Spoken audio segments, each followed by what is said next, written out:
今日要講嘅故事叫點樣叫醒肥豬仔。肥豬仔瞓着咗啦噃，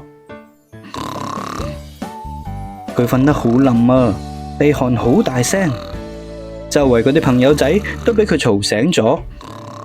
狗仔攞咗個鈴鐺出嚟，猛咁喺度搖，但係佢依然瞓到冧一冧。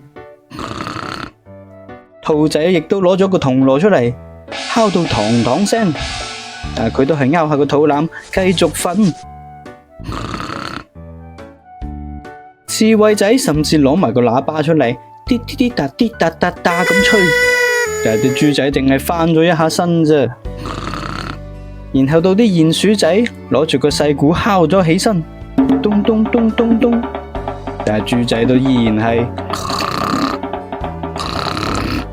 呢個時候，青蛙仔圍住喺豬仔周圍，隻隻都擘大口，呱呱呱，呱呱呱咁叫咗起身。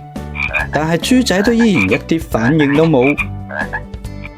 啲小動物索性全部一齊圍晒喺周圍，你敲鼓，佢打鑼，我吹啲打，但係豬仔都依然係唔醒喎。大家都攰啦，坐晒喺度諗，唉，究竟有咩辦法可以叫醒肥豬仔呢？呢個時候，一隻小瓢蟲飛咗過嚟啦。佢飛到去豬仔嘅耳邊，細細聲咁講咗一句說話：開飯啦！豬仔即刻坐咗起身，搓下個肚，大聲咁問：係唔係有飯食咯？啲小動物見到佢咁樣，個個都笑到咔咔聲。豬仔起身之後，大家就圍埋一齊，真係開始野餐啦。咁小朋友，如果肥豬仔佢又瞓着咗，你知唔知道應該點樣叫醒佢呢？